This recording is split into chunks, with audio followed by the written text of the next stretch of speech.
दोस्तों welcome to Majid Guraiya YouTube channel. Mobile phone repairing course की next video है। दोस्तों इस वीडियो के अंदर मैं आपको मोबाइल फ़ोन का आईसी तब्दील करने का तरीकाकार बताऊंगा। तो दोस्तों मोबाइल फ़ोन का कोई भी आईसी हो, चाहे सीपीयू हो, ईएमएमसी हो, पावर आईसी हो, कोई बड़े से बड़ा आईसी हो, छोटे से छोटा हो, तो ये जो बीजे आईसी होते हैं, बीजे का मतलब वो ये होता है कि जिन आईसी के नीचे जो है वो बॉल्स होते हैं ना, तो उनको बीजे बोलते हैं। तो बीजे जो आईसी होते हैं उनका तरीकाकार सेम है, चाहे बड़े से बड़ा हो या छोटे से छोटा हो। यही स्टेप जो मैं इस वीडियो के अंदर आपको बताऊंगा, इनको फॉलो किया जाएगा यहाँ पर दोस्तों। बट आप एक बात नोट फरमा लीजिए कि ये जो ऐसा नहीं कि वीडियो देखने के बाद आपको जो जल्दी से आईसी रिप्लेसमेंट का काम आ जाएगा। जब तक आप इसकी अच्छी प्रैक्टिस ना करें, आपने कम से कम इस प्रोसेस की 10 बार प्रैक्टिस करनी है, तो उसके बाद इंशाल्लाह आपको जो है आईसी आ जाएगा। आईसी रिप्लेसमेंट का काम जो ये एडवांस लेवल के काम के अंदर आता है, चिप लेवल के काम के अंदर आता है। तो ये काम जो हमारे पास डेली भी नहीं आता, तो अगर ये किसी को आईसी रिप्लेसमेंट का काम नहीं भी आता, रिप्लेसमेंट करना आता, तो फिर भी मोबाइल फ़ोन रिपेयरिंग शॉप का वो अच्छे से रन कर सकता है। ऐसा ऐसा प्रैक्टिस करता जाएगा तो ये जो है सीख जाएगा, क्योंकि जो फर्स्ट लेवल की रिपेयरिंग है उसके अंदर आईसी रिप्लेसमेंट का काम शामिल नहीं है। आईसी रिप्लेसमेंट का जो काम है ये एडवांस लेवल की रिपेयरिंग के अंदर आता है। तो आइए प्रोसेस को शुरू करते हैं। तो दोस्तों आईसी रिप्लेसमेंट के लिए सबसे पहले आपने अपने पीसीबी को मोबाइल फ़ोन पीसीबी होल्डर के अंदर लगा देना है। तो दोस्तों जैसे कि अगर आप देखें तो ये मेरे सामने आईसी है, इसको मैंने रिमूव करके दोबारा लगाना है। तो जो नए दोस्त हैं उनसे बाज़ का इर्द गिर्द के एसएमडीज़ जो हैं ये रिमूव हो जाते हैं, या हॉट एयर गन से या सोल्डरिंग आयरन से आगे पीछे हो जाते हैं। तो इसलिए बेटर ये है कि आप उसकी 2-3 साफ़ सुथरी हाई रेजोल्यूशन तस्वीरें खींच लें, ताकि अगर कोई कंपोनेंट उड़ जाए, आगे पीछे हो जाए, तो आपको पता हो कि ये कंपोनेंट जो है ये यहाँ से हमने उतारा है। इसके अलावा दूसरी बात ये है कि बाज़ का आईसी के इर्द गिर्द जो है वो पॉइंट होते हैं जिनसे पता चल जाता है कि भाई ये मार्कर होते हैं सफ़ेद से निशान, भाई इनके दरमियान लगना है। लेकिन यहाँ पर अगर आप देखें तो किसी तरह का कोई निशान नहीं, सिर्फ ऊपर वाली सिमत में एक निशान है। मैं आपको दिखा देता हूँ, ये वाला पता है कि भाई इसके बिल्कुल साथ आईसी आएगा, ताकि अगर हम तस्वीर खींच लेंगे तो हमें पता चल जाएगा कि भाई ये जो है इस पोजीशन के ऊपर आईसी को हमने बिठाना है। क्योंकि इस तरफ अगर आप देखो तो इस तरफ नहीं है, अलबत्ता इस तरफ अगर आप देखें तो एक मार्कर का निशान यहाँ पर भी मौजूद है। ये देखिए, अगर हम हाई रेजोल्यूशन तस्वीर खींच लेंगे तो हमें बाद में एग्जैक्टली आइडिया हो सकता है कि भाई इन पॉइंट्स के दरमियान में आईसी को रख के हीट करना है। अच्छा जी, उसके बाद अब दोस्तों हमने इसके ऊपर जो है वो इस आईसी को रिमूव करना है। तो रिमूव करने के लिए हमने ऐसे करना है कि सबसे पहले टेम्परेचर को रखना है 300 डिग्री सेंटीग्रेड, और इसके ऊपर जो है हमने 10 सेकेंड जो है वो हवा देनी है। तो दोस्तों ये जो है 300 डिग्री सेंटीग्रेड 10 सेकंड इसलिए हमने देनी है कि बाज़ का इस आईसी के नीचे कुछ नमी ट्रैप होती है। जब हम फ्लक्स लगा देते हैं तो वो जो नमी होती है वो बाद में जब निकलती है तो आईसी को बड़ी स्पीड से हिला देती है। तो इसलिए अगर हम इसको 10 सेकंड पहले 300 डिग्री सेंटीग्रेड दे देंगे तो इसके नीचे किसी तरह की नमी जो है वो नहीं बचेगी। अब अगर आप देखें तो इसके नीचे जो किसी तरह की कोई नमी नहीं होगी, क्योंकि थोड़ा सा गर्म हो चुका है। तब आपने जो साइड पर कर लेना है अपने एसएमडी वर्क स्टेशन को, और आपने इसके ऊपर जो है वो अप्लाई कर देना है फ्लक्स पेस्ट। ये देखिए, ये फ्लक्स पेस्ट है, यहाँ पर आपने लगाना, साइडों पर लगाना होता है, ये बिल्कुल ऊपर लगाने की ज़रूरत नहीं होती, चारों तरफ थोड़ा थोड़ा सा लगाना होता है, बहुत ज़्यादा भी लगाने की ज़रूरत नहीं होती। तो ये देखिए चारों तरफ लग गया। अब दोस्तों उसके बाद आपने जो है जब लगा दिया फ्लक्स, तो आपने ले लेनी है ट्वीज़र। ये देखिए, ये मैंने लेकर अपने दाएं हाथ में यूँ पास ठहर जाना, और अब मैंने टेम्परेचर को कर देना 350 डिग्री सेंटीग्रेड, और इसके ऊपर मैंने जो है वो राउंड शेप में हीट देनी शुरू कर देनी है। ना बहुत तेज़ ना बहुत स्लो, बल्कि ये 1 सेकंड के अंदर अपना पूरी टर्न जो है वो आईसी के इर्द गिर्द कंप्लीट कर लेती है। आईसी रिप्लेसमेंट के लिए अपने माड़ा लो क्वालिटी सस्ता फ्लक्स यूज़ नहीं करना, वरना फेलियर हो जाएगा। तो इसलिए मैं इंशाल्लाह उम्मीद है कि आपको चीज़ें दिखाता जाऊंगा। इसके अलावा ये जो आईसी है किस सिमत में लगना है इसका भी ध्यान रखिएगा। बाज़ का हम इसको दूसरी सिमत में जो है लगा देते हैं, ख्याल नहीं करते। तो कुछ सेकंड के बाद आपने इसको यहाँ से हिलाकर देखें, एक साइड से देखिए, सिर्फ टच माड़ा सा, ज़रा सा इस तरह से टच करके देखना है कभी हिलता है कि नहीं हिलता।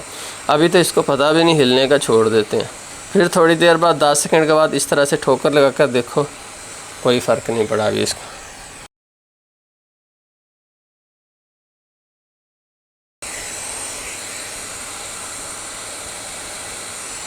ये देखिए दोस्तों, ये हिल पड़ा है ना, अब ये हिल रहा है, तो अब मैं इसको सुकून से जो है उठा सकता हूँ। दोस्तों यहाँ से हमने अपना आईसी रिमूव कर लिया है, लेकिन इन पॉइंट्स के ऊपर बहुत ज़्यादा सोल्डर मौजूद है, तो हमने ये सोल्डर यहाँ से तमाम सोल्डर को रिमूव कर देना है। हमने यहाँ पर सोल्डर नहीं रखना, ताकि हम इन पॉइंट को साफ शफाफ निकालें, और जब हम इसके ऊपर नेक्स्ट जो है आईसी के बॉल लगाएं तो ये अच्छे से फ़ौरन मेल्ट होकर उससे अपना जो है वेल्डिंग अपनी कर पाएँ। तो इसलिए हमने यहाँ से इस सब को रिमूव कर देना है। तो उसके लिए हमने डी सोल्डरिंग वायर यूज़ करनी है। जैसा कि अगर आप देखें तो ये मैकेनिक R350 मॉडल है, इसमें से 1 इंच का आपने जो है वो पीस काटना है, और उसको आपने जो है वो अपनी ट्वीज़र से पकड़ लेना है। ये लीजिए, और इसको आप यहाँ पर सिन पॉइंट्स के ऊपर रख दीजिए, और इसके ऊपर भी थोड़ा सा फ्लक्स जो अप्लाई कर दीजिए, ताकि ये जल्दी से ऑक्सीडाइज ना हो, जल्दी से काली ना हो। उसके बाद दोस्तों आपने 420 डिग्री सेंटीग्रेड के ऊपर गर्म अपना सोल्डरिंग आयरन लेना है। उसकी बिट साफ़ सुथरी, नीट एंड क्लीन हो। और बिट अगर आप देखें जो मैं यूज़ करता हूँ आईसी रिप्लेसमेंट के लिए, तो ये है इस तरह की बेंड बिट जो है उसको SI बिट बोलते हैं। तो ये सोल्डरिंग आयरन कौन सा C210 और बिट की टाइप है SI। तो आपने यहाँ पर विक को रख देना है, और इसके ऊपर आपने अपना सोल्डरिंग आयरन रख देना है, और इस तरफ को आपने प्यार से चलना है।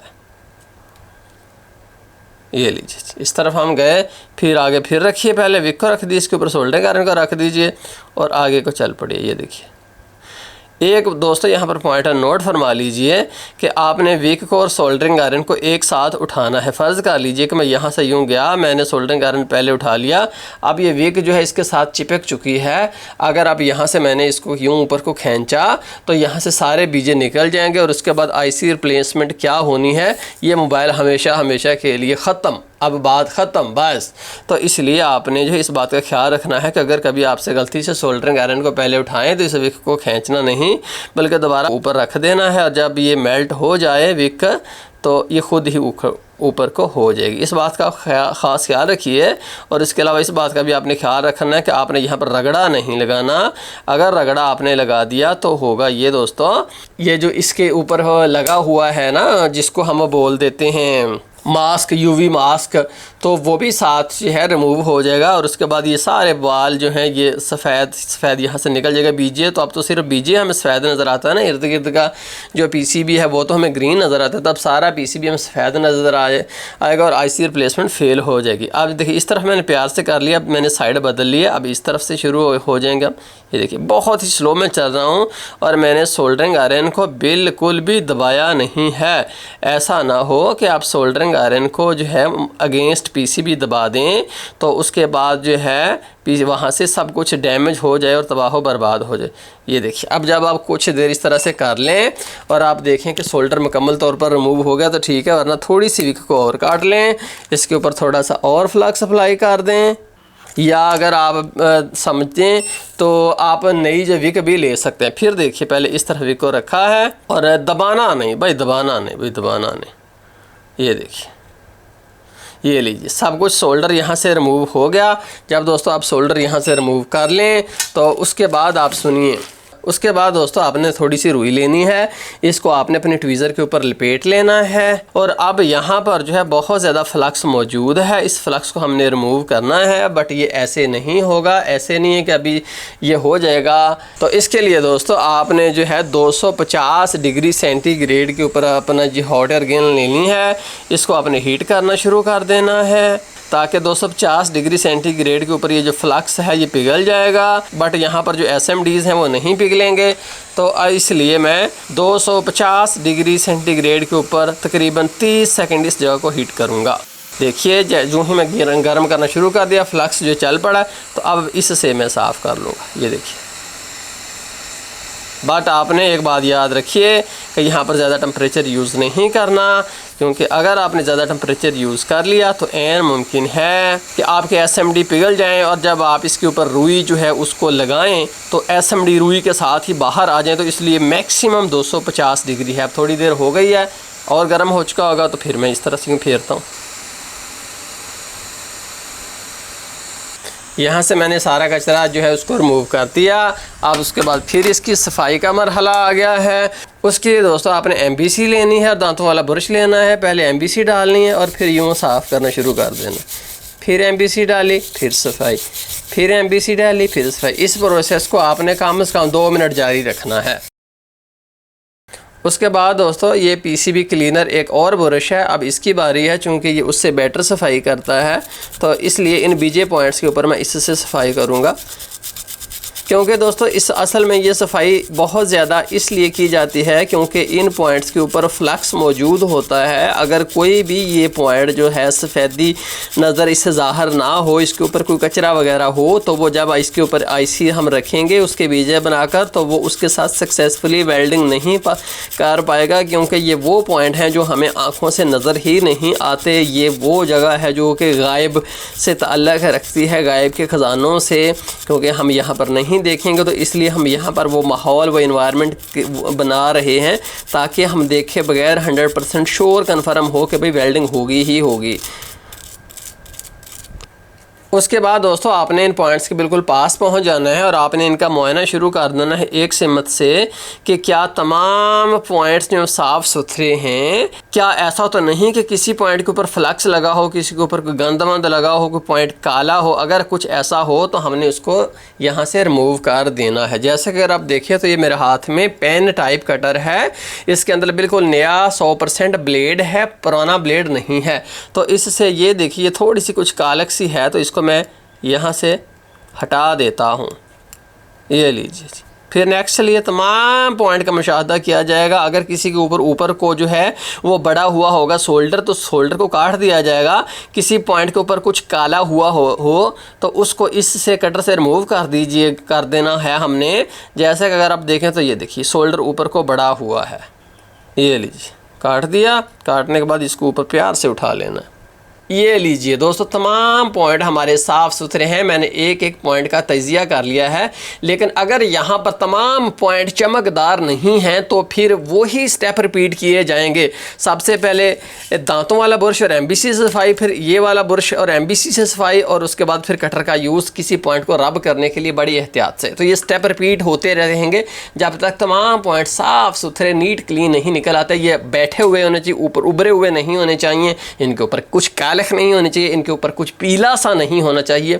इन बातों को आपने 100% यकीनी बनाना है। जब आप इसको यकीनी बना लें तो उसके बाद फिर सुनिए आपने क्या करना है। उसके बाद दोस्तों ये है मेरे पास PCB क्लीनर ब्रश। आगे अगर आप इसको देखें तो ये देखिए ये स्टील के होते हैं। ये देखिए स्टील वायर की तरह के होते हैं। इसको आपने यहाँ पर इन पॉइंट के ऊपर स्लो फेरना, पीछे से दबाया नहीं हुआ, बस इतना से कह लें कि पीछे से। अगर आप देखें ना तो यूँ एंड से पकड़ा हुआ। ये ली, इसका मतलब एंड से कहने का मतलब कि दबाना नहीं होता, सिर्फ वैसे प्यार से इन पॉइंट के ऊपर आपने हल्का सा यूँ फेर देना। अगर आपने दबा दिया, मेरी बात ना मानी, तबाही हो गई, तो फिर माजिद ग्राहक को मत कोसिएगा, अपने आप को ही कोसिएगा। चंद दफ़ा आपने फेर देना इस पॉइंट के ऊपर ताकि यहाँ पर छोटी छोटी लाइनें सी बन जाए। मैं आपको दिखाता हूँ कौन सी लाइनें हमने बनानी। किसी एक पॉइंट के पास जाइए ना, आपको दिखाता हूँ। ये देखिए इस पर लाइन है, इस पर लाइन है, इस पर लाइन है। तो ये जब ये लाइनें पड़ जाती हैं ना इसके ऊपर, तो फिर नेक्स्ट अच्छे से वेल्डिंग कर पाता है अपने IC से, बट दबाना नहीं होता। इसका अब काम ख़त्म हो चुका है, इसको रख दीजिए साइड पर। अब आइए अपने IC की तरफ। यहाँ पर दोस्तों 100% वही स्टेप रिपीट किए जाएंगे जो कि इससे पहले किए गए थे PCB पर।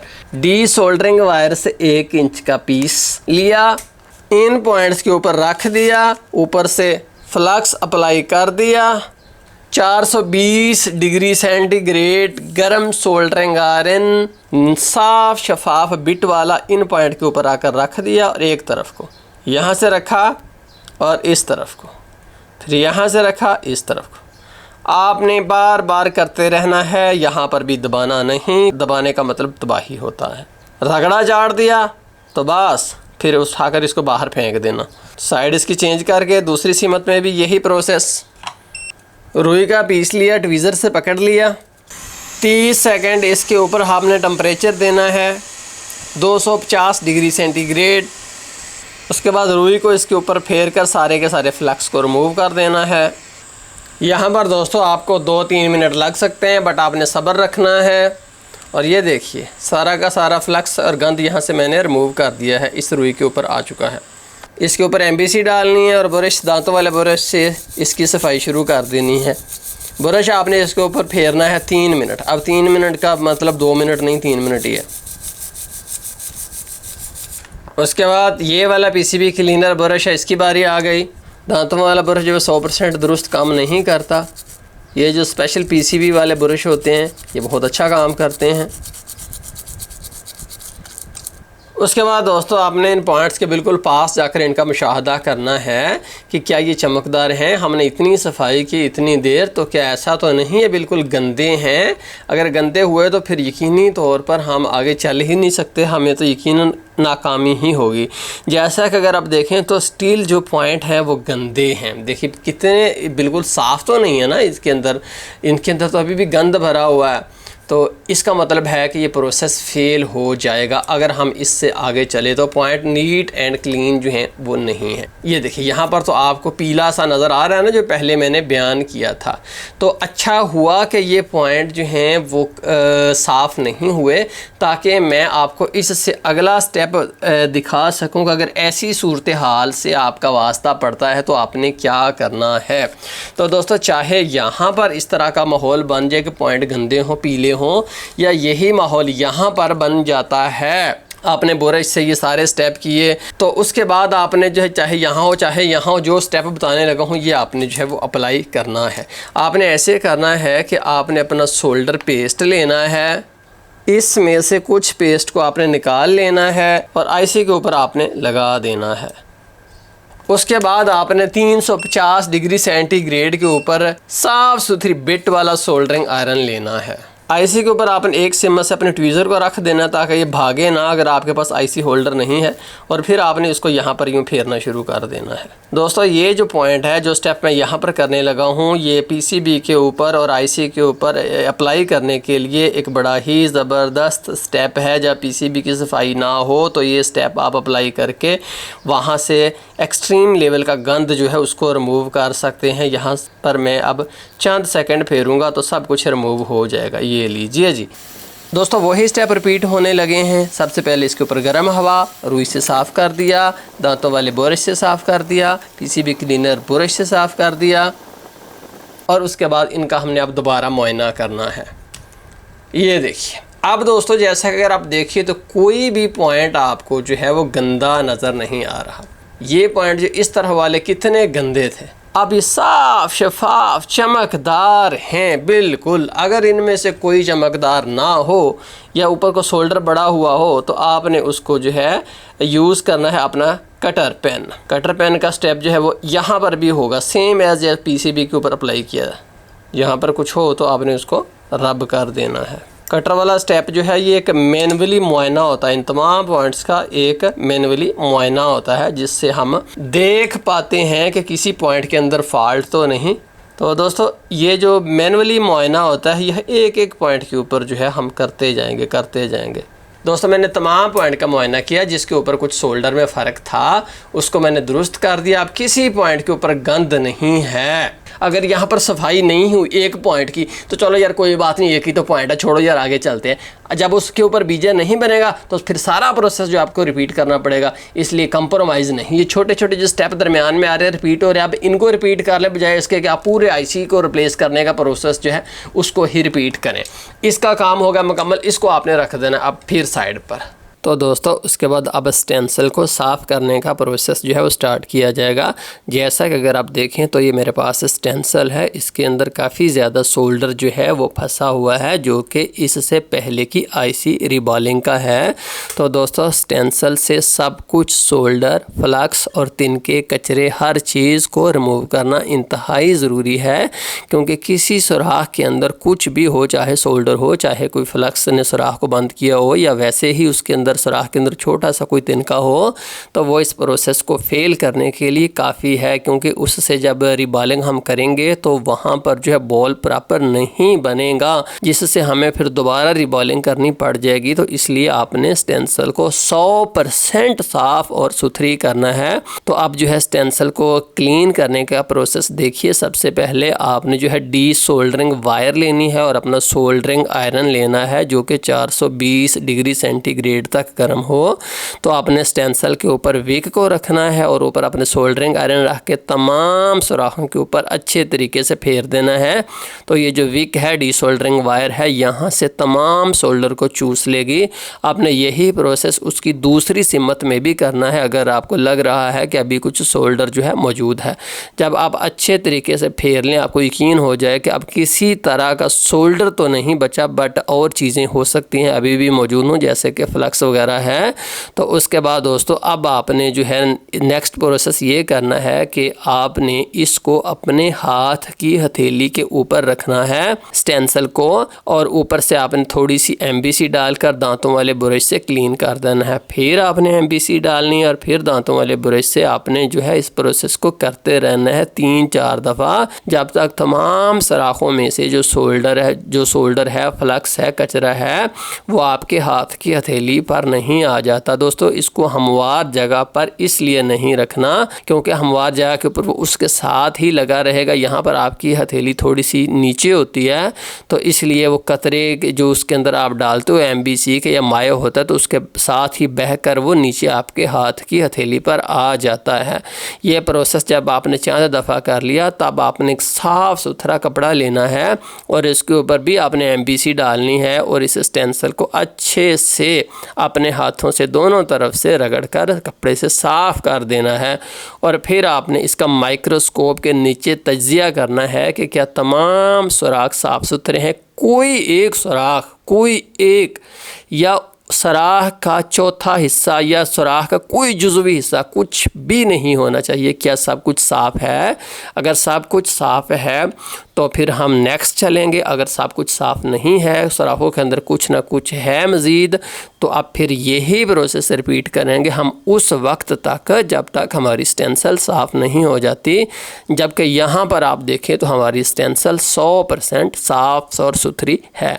उसके बाद दोस्तों अगर आप देखें तो ये मैकेनिक का 183 डिग्री सेंटीग्रेड के ऊपर पिघलने वाला पेस्ट है। इसमें से आपने मुनासिब मिकदार में ले लेना है और इसको आपने टिश्यू पेपर के ऊपर जो है रख लेना है। याद रखिए टिश्यू पेपर हाई क्वालिटी होना चाहिए, लीर होने वाला घटिया किस्म का नहीं होना चाहिए। और आपने टिश्यू पेपर को डबल करके इसको जो है हमवार जगह के ऊपर रख के ऊपर से आपने अपने नाखून से इसको अच्छे से प्रेस करना है 5-7 दफ़ा। फिर आपने टिश्यू को खोलना है और इस शोल्डर को उठाकर नई जगह के ऊपर रख देना है और फिर आपने टिश्यू को डबल करके ऊपर से अपने अंगूठे से इसको अच्छे से प्रेस करना है। और यही प्रोसेस हमने जो है 3-4 दफ़ा रिपीट करना है। तो दोस्तों यूँ करने का मकसद ये है कि ये जो शोल्डर पेस्ट होता है इसके अंदर बहुत ज़्यादा फ्लक्स होता है। फ्लक्स एक किस्म का ऑयल होता है। जब हम इसको डायरेक्ट स्टेंसिल के ऊपर अप्लाई कर देते हैं तो जो ही हम हीट देते हैं तो ये उबल कर स्टेंसिल के सुराखों से बाहर आता है और साथ ही शोल्डर को भी ऊपर ले आता है और शोल्डर जो है वो स्टेंसिल के ऊपर भागता फिर रहा होता है और प्रोसेस जो है वो फेल हो जाता है। तो इसलिए हमने इसमें से तमाम फ्लक्स को, अक्सर फ्लक्स को, ज़्यादातर फ्लक्स को जो है वो निकाल देना है। जब टिश्यू के ऊपर हम इसको बार बार प्रेस करते हैं तो टिश्यू जो है ऑब्जॉर्ब कर लेता है और इसके अंदर बहुत कम जो है बचता है। फिर हम इसको अप्लाई करेंगे अपनी स्टेंसिल पर तो ये जो है बाहर नहीं निकलेगा। जैसे दूध को अगर गर्म किया जाए तो पतीली से बाहर निकल जाता है ना, तो ऐसे ये भी सुराखों से बाहर निकल जाता है। जब हम इसमें से अक्सर फ्लक्स को रिमूव कर देंगे तब ये सुराख के अंदर टिका रहेगा, वहीं पर गर्म होकर बॉल बनाएगा। जैसा कि अगर आप देखें तो मैंने इसको 3-4 दफ़ा करके इसमें से मोस्टली फ्लक्स को निकाल दिया है। उसके बाद दोस्तों आपने एल्युमिनियम फॉइल टेप लेनी है और इसमें से 2-2 इंच के 2 पीस काट लेने हैं। इनको छीलकर आपने किसी चीज़ के ऊपर लगाकर अपने साथ ही बिल्कुल रख लेना है ताकि आप इसको यूज़ कर सकें।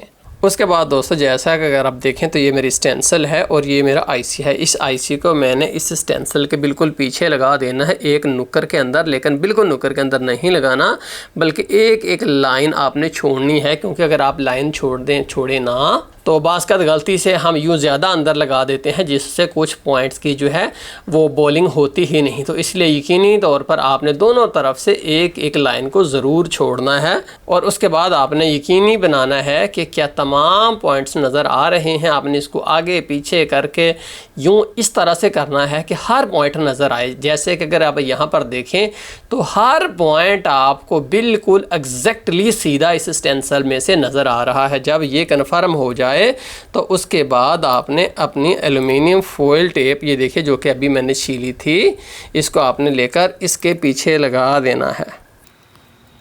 ये देखिए मैं आपको दिखा देता हूँ, ये देखिए मैंने पीछे लगा दिया, बट अभी मैंने इसको दबाया नहीं, सिर्फ लगाया है। तो ऊपर से आपने फिर दोबारा देखना है। इस आईसी को आपने हाथ की उंगली से, ये देखें मेरी ये वाली उंगली नीचे है, इससे मैं इस आईसी के ऊपर रखी हुई है, ये देखिए। तो इससे मैंने आईसी को आगे पीछे करके बिल्कुल एग्जैक्टली जो है वो सीधे कर देना है। थोड़ा सा इसमें टाइम लग सकता है, बट आपने हौसला रखना है। दोस्तों जैसा कि अगर आप देखें तो तमाम पॉइंट सीधे हैं। स्टेंसिल में से आईसी का हर पॉइंट नज़र आ रहा है, कोई टेढ़ा मेढ़ा दाएं बाएं इधर उधर नहीं है। इस बात को अपने यकीनी बनाना है।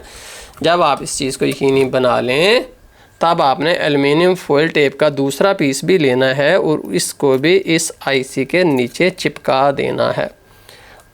दोबारा तजिया करना है कि क्या हर पॉइंट सीधा है। जैसा कि अगर आप देखें तो कैसे खूबसूरती से तमाम पॉइंट्स स्टेंसिल के अंदर नज़र आ रहे हैं, ना कोई दाएं ना कोई बाएं, बिल्कुल सेंटर के अंदर जो है हमें पॉइंट नज़र आ रहे हैं। ऐसे ही ये नज़र आने चाहिए। उसके बाद दोस्तों आपने एक टिश्यू पेपर रखना है, उसके ऊपर आपने अपने आईसी को रख लेना है और जो सोल्डर आपने रेडी किया था वो आपने इसके ऊपर जो है रख देना है। और उसके बाद आपने दोस्तों शेविंग ब्लेड लेना है, जो कि शेव करने के लिए यूज़ होता है, और आपने यहाँ से इसको जो है रब करना है। फिर देखिए यूँ ब्लेड को पीछे से रखना है और नीचे को प्रेस करके आपने आगे को ले आना है, ये देखिए, ताकि तमाम पॉइंट्स के अंदर जो है वो सोल्डर चला जाए।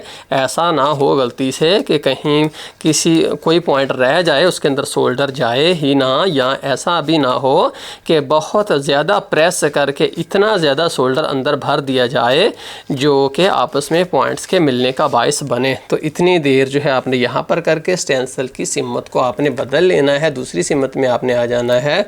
अब इस तरफ जो है वही सोल्डर जो मैंने ब्लेड से उठा लिया था इस तरफ मैंने रख के यूँ जो है तमाम पॉइंट्स के अगेंस्ट जो है वो मैंने प्रेस करके नीचे से दबा देना है। तो यूँ मुझे उम्मीद है कि अब तक तमाम पॉइंट्स के नीचे जो है वो सोल्डर पहुंच चुका होगा, कोई भी पॉइंट जो है वो नहीं रहेगा।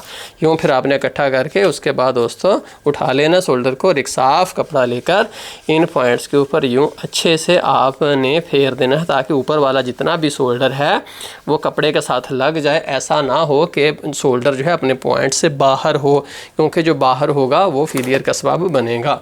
उसके बाद दोस्तों जैसा कि अगर आप देखें तो मेरे पास एक बैंड ट्वीज़र है, बैंड ट्वीज़र आपने लेनी है और ये एक कपड़ा है, ये देखिए काला सा, इसके अंदर सराख हैं तो मैंने इसके अंदर से डाल दी है, ये देखिए, और इसको मैंने हाथ से पकड़ लिया है। यूँ इस जो है कपड़े की मदद से पकड़ने का मकसद ये है कि मेरे हाथ को हीट मुतासर ना करे।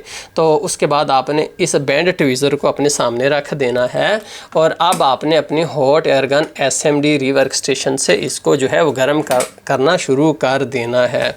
तो दोस्तों यहाँ पर आपने जो है वो 300 डिग्री सेंटीग्रेड जो है वो रखना है, 300 से ज़्यादा आपने नहीं रखना। तो दोस्तों आपने अपने SMD रीवर्क स्टेशन को थोड़ा सा दूर रखना है, पहले काफ़ी ज़्यादा फासले पर। आपने जो है जल्दी से इसके पास नहीं जाना, क्योंकि अगर आप जल्दी से इसके पास चले जाओगे तो जल्दी से उबल जाएगा। उबलते ही सारा सोल्डर जो है, जैसा कि अगर आप देखें तो ऑयल कैसे बाहर आ रहा है, तो अगर मैंने इसके पास हीट कर दी तो ये जो ऑयल आपको ऊपर नज़र आ रहा है ना बाहर आया हुआ, तो ये सारी स्टेंसिल में से बाहर आ जाना है और उसके बाद फिर ये ऊपर भागता फिरेगा सोल्डर और नाच गाना यहाँ सोल्डर करेगा और नीचे कोई बीजे नहीं बनेगा। इसलिए मैं हटवा रह रहा हूँ, काफ़ी दूर रह रहा हूँ। कुछ देर के बाद ना तकरीबन 1-2 मिनट के बाद ये जो सोल्डर है उसका मच मर जाएगा, फिर वो इतना जल्दी बाहर नहीं आएगा। तो इसलिए तब तक मुझे सब्र करना होगा कि जब तक उबल उबल कर जो है अपनी औकात जो है वो दिखानी बंद नहीं करता। अभी मैं थोड़ा सा दूर ही हूँ, दूर ही मैं रहूँगा। अब मैं स्लो जो है कुछ टाइम के बाद अब मैं पास आ सकता हूँ। अभी भी देखे कैसे उबलने की कोशिश कर रहा है, बट मैं पास जा ही नहीं रहा, मैं हूँ ही दूर।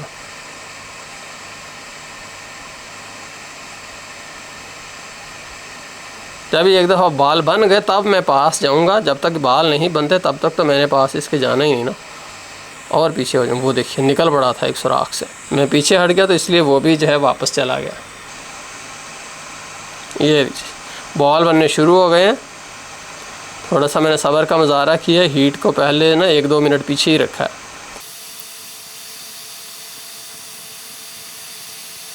ये दोस्तों तमाम बॉल जो हैं बन चुके हैं, लेकिन यहाँ पर आपने हट नहीं जाना बस। ठीक है जी, शोल्डर पिघल गया, पीछे हट जाओ, नहीं, उसके बाद भी आपने इसको 15 सेकंड मज़ीद हीट करना है। अगर आपको ट्वीज़र गर्म महसूस हो तो आप उसके ऊपर पहले जो है वो कोई टेप वगैरह भी लगा सकते हो ताकि आपको हीट ना पहुँचे।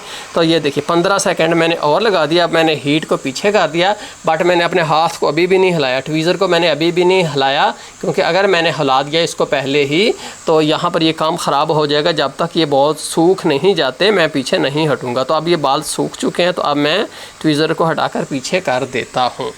उसके बाद दोस्तों अब ये नहीं कि बॉल बन गए हैं, अभी भी आपने एक दफ़ा फ्लक्स इसके ऊपर मज़ीद अप्लाई करना है, अच्छे वाला फ्लक्स। तो इसके ऊपर मैं फ्लक्स को लगा देता हूँ तमाम पॉइंट्स के ऊपर। दोबारा मैंने हीट करना शुरू कर दिया है। तो दोस्तों दोबारा हीट करने का मकसद ये होता है कि बॉल जो है बाज़ का नीचे चिपके नहीं होता, यानी कि आईसी से वो नहीं लगे हुए होते, वैसे तो वो पिघल कर गोल गेंद होती है। तो अगर आप एक दफ़ा उसको फ्लक्स लगाकर हीट कर लेते हो तो फिर यकीनी होता है, फिर कोई भी अक्सर हमें ऐसा बॉल नहीं मिलता जो नीचे से आईसी से जुड़ा हुआ ना हो, बल्कि तमाम जो हैं वो आईसी से जुड़े हुए हमें मिलते हैं। तो ये लीजिए जी, मैंने कुछ देर हीट कर लिया। अब मुझे उम्मीद है कि ये तमाम आईसी से जुड़ जाएंगे। कुछ देर वेट कीजिए अब यहाँ पर आप। तो दोस्तों अब हमने स्टेंसिल के नीचे से आईसी को निकालना है। तो इस चीज़ को आप पहले रिमूव कर दिए। जो ऊपर वाली टेप है जस्ट इसको ही आपने रिमूव करना है, आपने आईसी को रिमूव नहीं करना। उसके बाद ये जो साइडों पर शोल्डर है इस चीज़ को रिमूव कर दीजिए। ये लीजिए। अब आईसी को रिमूव करने के लिए आपने इसके ऊपर पहले एमबीसी डालनी है और दांतों वाले बुरश से आपने इसको रब करना है, फिर एमबीसी डालनी है और फिर आपने इसको रब करना है। यूँ 2-3 दफ़ा आप जब करोगे तो आईसी आपके हाथ में आ जाएगा। अब आपने आईसी के ऊपर एमबीसी डालनी है और इसको दांतों वाले बुरश से आपने कूचना है। ये प्रोसेस आपने 4-5 दफ़ा दोहराना है ताकि इसके ऊपर जितना भी फ्लक्स मौजूद है या शोल्डर के बॉल्स एक्स्ट्रा मौजूद हैं वो सारे के सारे धुल जाएं। साइड बदल बदल कर आपने यही प्रोसेस करना है। दांतों वाले ब्रश के बाद आपने पीसीबी क्लीनर ब्रश जो है इसको यूज़ करना है। उसके बाद दोस्तों आपने आईसी को अपने सामने रखना है और इसके तमाम पॉइंट्स का आपने बारीक बीनी से मुआयना करना है कि क्या तमाम बॉल्स बने हुए हैं। कोई ऐसा तो नहीं कि कोई बॉल बना ही ना हो, या ऐसा तो नहीं कि कोई बॉल बहुत बड़ा बन गया हो, या ऐसा तो नहीं कि कोई बॉल बहुत छोटा बन गया हो। तो ये तमाम चीज़ें आपने देखनी है। अगर कोई बॉल यहाँ पर मिस है या कोई बॉल बहुत बड़ा है या कोई बॉल बहुत ही छोटा है या बना ही नहीं, तो फिर क्या होगा, ये आईसी रिबॉलिंग का प्रोसेस फिर से किया जाएगा। ये प्रोसेस उस वक्त तक रिपीट होता जाएगा जब तक आपके तमाम बॉल्स एक जितने सही नहीं बन जाते। जैसा अगर आप देखें तो ये कैसी एक जितने, कोई आपको एक भी इनमें से आपको ना बड़ा नज़र आएगा ना छोटा नज़र आएगा। तो ये कैसे होता है, ये तजर्बे से होता है। जब आप थोड़ा सा अरसा काम करते रहोगे तो आपको पता चल जाएगा। मैं आपको साइड व्यू से दिखाता हूँ बॉल्स को, ये देखिए। उसके बाद दोस्तों आपने पीसीबी को दोबारा अपने सामने ले आना है और इसके सेंटर में थोड़ा सा फ्लक्स पेस्ट अप्लाई कर देना है अच्छे वाला, और इसको तमाम पॉइंट्स के ऊपर फैला देना है आपने। अब इसके ऊपर मैंने अपना आईसी रख देना है और इसका ख़ास ख्याल रखिएगा कि जिस सिमत से आपने उतारा था उसी सिमत में लगाना है। अब आईसी को ऊपर रख दीजिए, ये लीजिए। अब आपने जो रेफरेंस तस्वीर आपके पास थी आपने वो देखनी है कि क्या बिल्कुल ऐसे ही था या आगे पीछे तो नहीं है। अगर कहीं से आगे पीछे हो तो आपने ट्वीज़र की मदद से उसको थोड़ा सा आगे पीछे जहाँ पर वो बनता है कर देना है। ये लीजिए, घुमाकर हर तरफ से इसका मुआयना करना है। तस्वीरें आपने पहले खींची हुई थी रेफरेंस के लिए, तो मैंने इनका मुआयना कर लिया, ये बिल्कुल ठीक है 100%। अब मैं इसको यहाँ पर हीट करना शुरू कर दूंगा। दोस्तों यहाँ पर आपको 350 डिग्री सेंटीग्रेड से लेकर 380 डिग्री सेंटीग्रेड के दरमियान टेम्परेचर देना होगा। शुरू में आपने इसको थोड़ा सा दूर रखना है हवा को, कहीं ऐसा ना हो कि फ्लक्स अंदर से पिघले और वो साथ आईसी को भी बहा कर ले जाए। और यहाँ अपने हौसले से सब्र से इसको हीट देते रहना है। 2-4 मिनट तो ज़रूर ही लगेंगे ना इसको।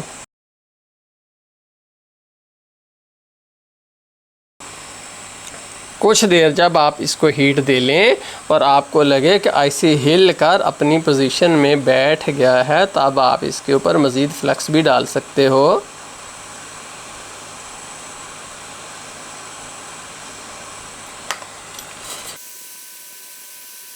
उसके बाद दोस्तों एक बहुत ही सेंसिटिव बट इम्पोर्टेंट स्टेप है, आपने अपने SMD रिवर्स स्टेशन को थोड़ा सा पीछे करके ठहर जाना है। ये देखिए मैं ठहर गया।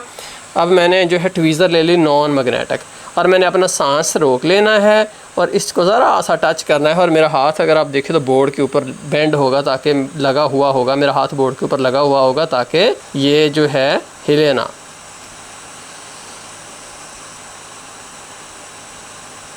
ये लीजिए, मैंने इस आईसी को हिला दिया है। उसके बाद फिर आपने इसको हीट करते जाना है मज़ीद 30 सेकंड, ताकि अच्छे से तमाम बीजे जुड़ जाएं। ऐसा ना हो कि कोई बीजे जुड़े ही ना, क्योंकि अगर आप थोड़ी सी ज़्यादा देर हीट देंगे, फ्लक्स को दोबारा अप्लाई करें, तो अगर खुदा न खास्ता बीजे रहता हुआ तो वो भी वेल्ड हो जाएगा और प्रोसेस जो है वो 100% सक्सेसफुल होगा। फ्लक्स एक दफ़ा ज़रूर अप्लाई करना है और उसके बाद हीट ज़रूर करना है। ये लीजिए जी, अब मैं यहाँ पर रुक जाता हूँ और इसको आज ख़ुद ठंडा होने का मौका देता हूँ। मैं 5 मिनट रुकूंगा ताकि ये अपने नॉर्मल टेम्परेचर के ऊपर आ जाए। मैंने गरम को चेक नहीं करना, वरना इसी जल जाएगा। आइए जी, अब हम इस मोबाइल फ़ोन को चेक करते हैं। उसके बाद दोस्तों अगर ये चल पड़े तो बस यही नहीं कि चल पड़ा है तो भाई ठीक है, बस अब ज़बरदस्त हो गया, इसको बंद कर दें। उसके बाद आपने उसके तमाम फंक्शन चेक करने होते हैं कि क्या 1-2 काम कर रहा है, उसका माइक काम कर रहा है, स्पीकर काम कर रहा है, सिग्नल आ रहे हैं। क्योंकि ये जो तमाम चीज़ें हैं इनके पॉइंट ही अलग-अलग होते हैं। हो सकता है कि कीपैड के मुतलका जो है वो पॉइंट ना लगा हो, तो कीपैड में से कोई 3, 4, 2, 1 जो है वो काम ही ना करे। ठीक है, ये आपने कन्फर्म कर। हो सकता है कि माइक के मुतलका टांका ना लगाओ, माइक ही काम ना करे। जब आपने तमाम चीज़ें कन्फर्म कर ली फिर ही आपको बंद करना है। लेकिन अगर दरमियान में से आपको ऐसा मिलता है कि कोई फंक्शन काम ही नहीं कर रहा, मिसाल के तौर पर 3 जो है ये काम ही नहीं कर रहा होता, तो ऐसी सूरत में मैंने इसको जो एक दफ़ा पेस्ट लगा कर दोबारा गर्म करना था और फिर नॉन मैग्नेटिक ट्वीज़र से एक दफ़ा ज़रा सा फिर हिलाना था। तो 2 दफ़ा मेरे पास चांस होता है, 2 दफ़ा मैं इसको हिला सकता हूँ। अगर 2 दफ़ा हिलाने पर भी आईसी जो है वो काम नहीं करता बटन, तो इसका मतलब है कि कोई ना कोई गड़बड़ हो किसी और तरह की मज़ीद उसमें है। तो दोस्तों बहुत बड़ा ही लेंथी प्रोसेस था, बड़ा ही लंबा अरसा चला, बट आफरीन है आपकी हिम्मत, सब्र और हौसले को। मेरे साथ एंड तक आप जुड़े रहे तो आप वाकई ही एक अच्छे लर्नर हैं, जो आपने मेरा इतना साथ दिया। तो मेरी भी दुआ है कि अल्लाह ताला आपको कामयाबी दे। तो दोस्तों प्लीज़ आप जो है माजिद ग्राय को सपोर्ट ज़रूर किया करें। आप उतनी सपोर्ट मुझे नहीं देते कि जितनी मेरा दिल करता है कि मेरे प्यारे दोस्त मुझको दें। मैं ख़ुद को आपका टीचर नहीं कहता, मैं ख़ुद को आपका भाई कहता हूं। तो प्लीज़ अपने भाई को सपोर्ट करें। बहुत शुक्रिया माजिद ग्राय यूट्यूब चैनल देखने का। अल्लाह हाफिज़।